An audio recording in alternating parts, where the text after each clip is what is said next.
لوگ کہتے ہیں کہ الو آ گیا اور جہاں الو ہوتا ہے وہاں اجاڑ ہوتا ہے. یہ بربادی کی علامت ہے. الو استعارہ بنا لیا بربادی کا. اور یہ ہمارا خود ساختہ ایک تصور ہے کہ جس جگہ پہ الو بولیں، الو بیٹھیں تو وہاں بربادی آ جاتی ہے. عجیب فلسفہ گھڑ لیا. الو کے بولنے سے بربادی کیسے آئے گی؟ اور اندر کا نفس الو بن گیا تو پھر بربادی آئے گی. اس کو دیکھو کہ وہ خراب تو نہیں ہو گیا. میں کہتا ہوں ایک گھر میں صبح کا آغاز سجدوں سے ہوتا ہے، پھر سورہ یاسین کی تلاوت کی جاتی ہے.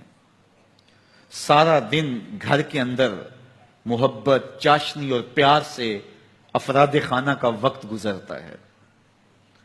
کمائی کر کے لانے والا گھر کا کفیل رزق حلال لا کے اپنے بچوں کو کھلاتا ہے.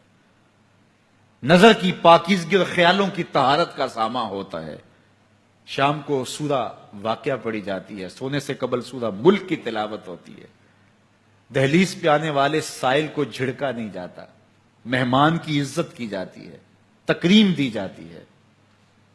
گھر کو صاف ستھرا رکھا جاتا ہے. قرآن کی تلاوت کی مہک پھیلی ہوتی ہے گھر میں. گھر کے اندر درخت پر 100 الو بھی بیٹھ جائیں اس گھر میں بربادی نہیں آئے گی. اور ایک گھر میں اللہ کے حکموں کو توڑا جاتا ہے. افراد خانہ ایک دوسرے کو گالم گلوچ کرتے ہیں. قرآن کبھی کھول کے کسی نے نہیں دیکھا. سجدے کی کسی کو توفیق نہیں ہوئی تو گھر کے اندر جو مرضی رکھ لیں برکت نہیں ہوگی. میاں یہ تو تمہارے اعمال کا نتیجہ تھا، لیکن تم نے لگا دیا الو کے کھاتے کہ الو بیٹھ گیا، یہ سب کچھ بربادی ہوئی. تم نے وعدے توڑے، تم نے لوگوں کو 2 نمبر مال دیا، اس لیے تمہاری فیکٹری برباد ہوئی، اس لیے تمہاری دکان نہیں چل رہی. کہ تم کہتے کچھ ہو دیتے کچھ ہو. ایک مرتبہ جو دھوکہ کھاتا ہے وہ دوبارہ تمہاری دکان پہ نہیں آتا. یہ الو کا کام نہیں ہے، یہ تمہارے نفس کے الو کا کام ہے.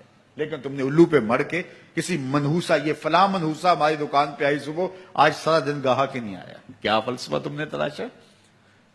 تو فرمایا ولا ہامہ، الو بھی کوئی چیز نہیں. ولا سفرا، اور نہ ہی سفر کا مہینہ کوئی چیز ہے کہ آپ سفر کے مہینے کے نام لگا کر کے کسی چیز کا انکار کر دیں.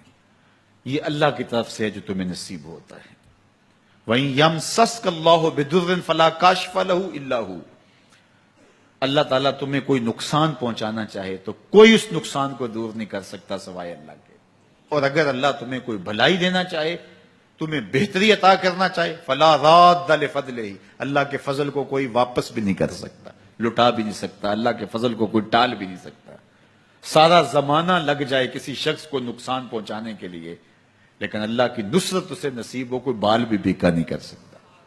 سارا زمانہ کسی کو فائدہ دینے میں لگا رہے، لیکن اللہ نہ چاہے تو ایک ذرے کا فائدہ بھی نہیں پہنچا سکتے. ایسا ہوتا ہے نا کہ مریض بہت دولت مند ہے اور اعلیٰ سے اعلیٰ علاج گاہ میں اس کو پہنچا دیا گیا. ہر وقت 5-6 ڈاکٹر اوپر کھڑے ہیں، ایک ایک سانس کو کنٹرول کرنے کی کوشش کرتے ہیں. کئی مشینوں کے اندر ایک ایک چیز کا ہر وقت ٹیسٹ ہو رہا ہے، لیکن موت آئی تو سارے ڈاکٹر ایک سانس کی بھیک بھی نہیں دے سکتے. اور دوسرا بیمار پڑا ہے، ہاسپٹل والوں نے بھی جواب دے دیا، اس غریب کو کسی پرواہ نہیں کی ہے، اس کو باہر جھاڑے میں پھینک دیا. میرا مالک شفا دینا چاہے تو اسے عطا کر دے. شفا اللہ کے پاس ہے، موت اللہ کے پاس ہے، زندگی اللہ کے پاس ہے، خیر اللہ کے پاس ہے. وہ جس کو جو چاہے عطا کرے. اپنے عقیدوں کو مضبوط کرو، اللہ پر توکل کرو، اللہ پر بھروسہ کرو. وہ چاہے تو ہوتا ہے، وہ نہ چاہے تو کچھ نہیں ہوتا. اس کے چاہنے سے ہے اور اس کے نہ چاہنے سے نہیں ہے. اس لیے اس کے چاہنے سے خیر ملتی ہے، اس کو خیر چاہے تو خیر ملتی ہے. اور اگر وہ کسی کی خیر نہ چاہے تو سارا زمانہ بھی لگ جائے تو خیر نہ